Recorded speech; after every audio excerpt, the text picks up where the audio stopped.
Hi, today I will be reading a bit from One Day by David Nicholls.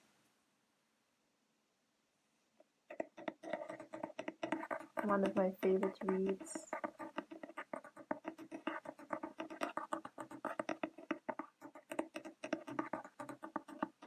Quite romantic, a little sad.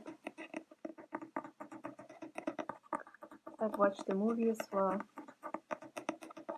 but I prefer reading the book. A movie doesn't do the book justice, truthfully.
And I like it because it's not particularly long, quite a bit of a quick read.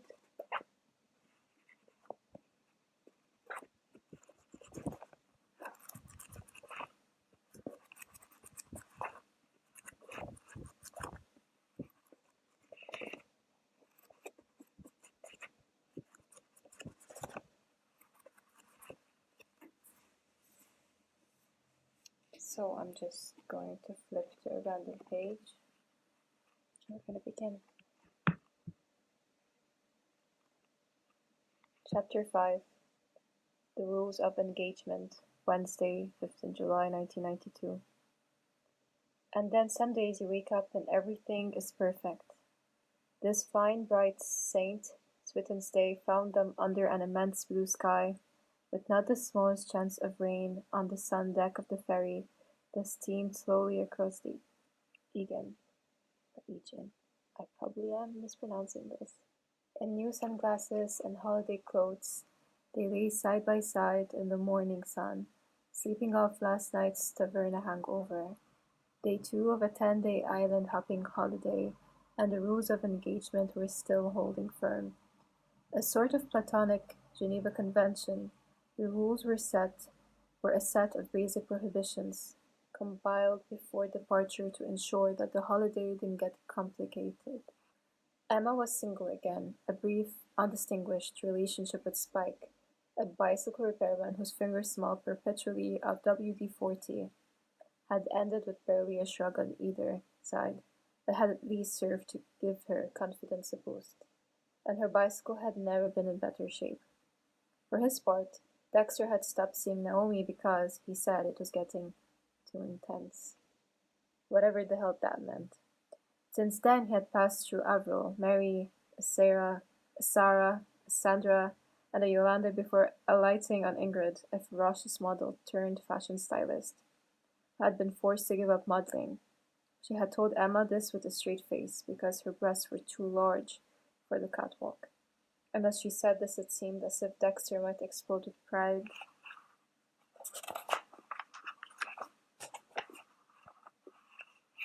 Ingrid was the kind of sexually confident girl who wore her bra on top of her shirt, and although she was by no means threatened by Emma, or indeed by anyone on this earth, it had been decided by all parties that it might be better to get a few things straight before the swimmer was unveiled, the cocktails were drunk.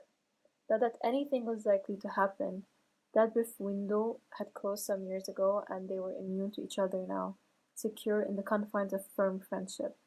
Nevertheless, on a Friday night in June, Dexter and Emma had sat outside the pub on Hampstead Heath and compiled the rules. Number 1. Separate bedrooms.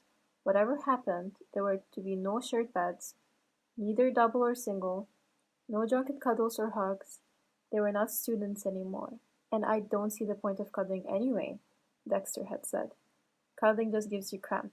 And Emma had agreed and added, no flirting either, Rule 2.